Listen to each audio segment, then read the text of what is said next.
Tunaendelea na Wizara ya Habari, Utamaduni, Sanaa na Michezo. Swali la Mheshimiwa Mariam Nassor Kisangi litaulizwa kwa niaba na Mheshimiwa Stella Ikupa. Mheshimiwa Mwenyekiti, ninaomba sasa swali namba 137 la Mheshimiwa Mariam Nassor Kisangi lijibiwe. Majibu ya swali hilo Mheshimiwa Waziri.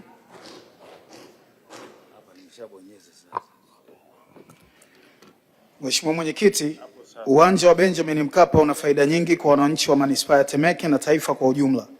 Kiuchumi, unachochea mzunguko wa fedha kwa wafanyabiashara wakati wa matukio makubwa, pia unavutia wawekezaji wa matangazo makubwa na ajira kwa wananchi. Kijamii, matukio makubwa ya kidini na matamasha makubwa ya sanaa na muziki yanawaleta wanatemeke na Watanzania wote pamoja, na hivyo kudumisha amani na mshikamano wa nchi yetu. Kimichezo, uwepo wa uwanja huu umeifanya manispaa ya Temeke kuwa kitovu cha michezo ya kitaifa na kimataifa, jambo linaloongeza heshima na utambulisho wa eneo hilo na kutoa hamasa kwa vijana kushiriki michezo. Hivyo, miundombinu hii ni muhimu katika kuchochea maendeleo kwa wananchi wa Temeke na Tanzania kwa ujumla. Mheshimiwa Stella Ikupa. Asante Mheshimiwa Mwenyekiti. Mheshimiwa Mariam anaishukuru serikali kwa kujengwa kwa uwanja huu wa Mkapa ambao unabeba watu wengi kwenye mechi mbalimbali zikiwemo mechi za Simba na Yanga na hivyo kuingiza mapato makubwa. Serikali ina mpango gani wa kugawa sehemu ya mapato kwenye katika jimbo la Temeke?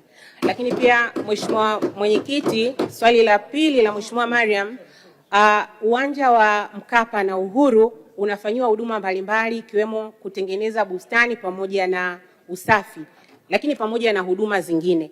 Nini mpango wa serikali kuwapa kazi hizi vijana wa Temeke wakiwemo vijana wenye ulemavu? Asante. Majibu Mheshimiwa Waziri.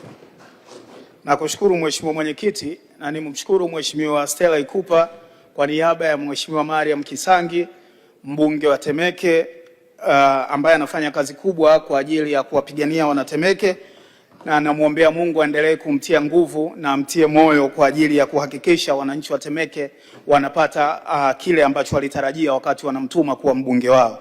Kujibu maswali haya mawili mazuri ya nyongeza, la kwanza lilikuwa kuhusiana na mgao. Mara nyingi serikali haiandai matukio yanayofanyika katika uwanja wa Benjamin Mkapa. Yenyewe inatoa miundombinu hii kwa waandaaji ambao kwa mfano mechi za Simba na Yanga, timu mwenyeji ndio ambayo inakuwa inakodishwa uwanja huu, na mapato yanayopatikana hugawanywa kwa utaratibu maalum ambao umekubalika.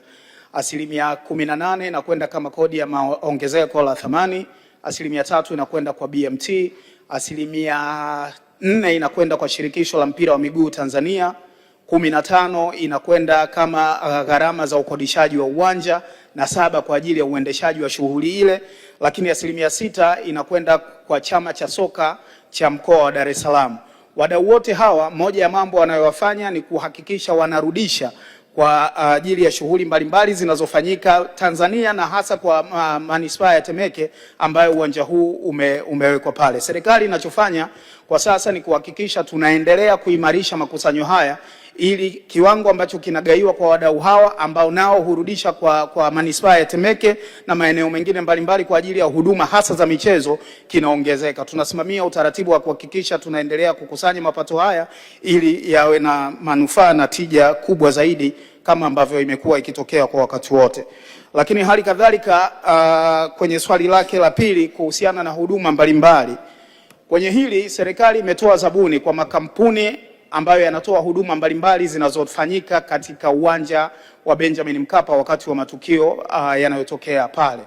Tumetoa zabuni kwa makampuni ya ulinzi na makampuni ya usafi hali kadhalika. Kampuni za ulinzi tunao walinzi 25 pale, lakini tunao vijana 40 ambao wanafanya shughuli za usafi, na wote hawa ni wakazi wa manispaa ya Temeke. Lakini hali kadhalika kuhusiana na kutenga kwa ajili ya watu wenye ulemavu moja kwa moja, hili ni wazo zuri na naomba nilichukue kwa ajili ya mashauriano na wenzangu kuona kama miongoni mwa vikundi vya wajasiriamali ambapo sasa hivi tunavyo vikundi 4 pale, kila kimoja kikiwa na wanachama 50, tuone kama tunaweza kutenga vikundi ambavyo vitakuwa vya watu wenye ulemavu kwa ajili ya kufanya shughuli mbalimbali panapokuwa na matukio kwenye uwanja wa Benjamin Mkapa. Nakushukuru Mheshimiwa Mwenyekiti. Mheshimiwa Abdallah Chikota, swali fupi la nyongeza. Nakushukuru Mwenyekiti kwa kunipa nafasi. Mheshimiwa Mwenyekiti, uwanja wa Nang'wanda Sijaona uliopo mkoani Mtwara ni miongoni mwa viwanja ambavyo vinaingiza mapato makubwa sana mechi inapofanyika. Je, serikali kwa kushirikiana na mmiliki wa uwanja huu ina mpango gani wa kufanya ukarabati mkubwa wa uwanja huu? Majibu, Mheshimiwa Waziri. Nakushukuru Mheshimiwa Mwenyekiti na nimshukuru Mheshimiwa Chikota kwa swali zuri la nyongeza. Uwanja wa Nang'wanda Sijaona haumilikiwi moja kwa moja na serikali. Ni uwanja wa miongoni mwa wadau wetu Chama cha Mapinduzi, na kama ambavyo nimelishajibu mara kadhaa hapa, tunayo mazungumzo na Chama cha Mapinduzi kuona namna ambavyo tunaweza kuhakikisha tunaweza kuvifanyia ukarabati kwa utaratibu unaofaa viwanja vingi ambavyo vinamilikiwa na taasisi hii, lakini na kuona namna ambavyo mapato yatafanywa magawanyo baada ya uendeshaji kati ya Chama cha Mapinduzi na serikali ambayo itakuwa imefanya ukarabati wa viwanja hivi. Kwa hiyo uwanja wa Nang'wanda Sijaona ni miongoni mwa viwanja ambavyo viko katika fikra zetu, na tutakapokubaliana na wamiliki wa kiwanja hiki ambao ni Chama cha Mapinduzi, tutakwenda kukifanyia ukarabati na kuhakikisha kinakuwa katika hali nzuri kwa ajili ya kufanya shughuli za michezo. Tunaendelea na swali la Mheshimiwa Edward Hisau Olele Kaita, mbunge wa Kiteto. Mheshimiwa Mwenyekiti, nakushukuru kwa nafasi. Kwa niaba ya wananchi wa Kiteto tunaomba majibu ya serikali kwa swali 138. Majibu ya swali hilo, Mheshimiwa Waziri. Nakushukuru Mheshimiwa Mwenyekiti. Mheshimiwa Mwenyekiti, kituo hiki ni sehemu ya mradi unaotekelezwa na Shirika la Utangazaji Tanzania TBC kwa kushirikiana na Mfuko wa Mawasiliano kwa Wote UCSAF. Hadi kufikia tarehe 14 April 2026, ujenzi na ufungaji wa miundombinu ya mitambo ya redio katika kituo hiki umefikia 90% na unatarajiwa kukamilika ifikapo mwezi wa 6 mwaka huu wa 2026. Mheshimiwa Edward Olele Kaita. Mheshimiwa Mwenyekiti, nakushukuru na nilipongeza serikali kwa majibu mazuri, mafupi, safi. Sasa swali dogo tu la nyongeza. Mheshimiwa Naibu Waziri, kwa siku ambazo sio nyingi sana, ni lini uko tayari tutembelee Kiteto ili tuweze kumonitor mradi huu muhimu sana kwa wananchi wa Kiteto? Majibu, Mheshimiwa Waziri. Mheshimiwa Mwenyekiti, nishukuru kwa swali zuri la nyongeza la Mheshimiwa Olele Kaita, mbunge wa Kiteto, na nimpongeza kwa kazi kubwa anayoifanya kuwapigania wana Kiteto.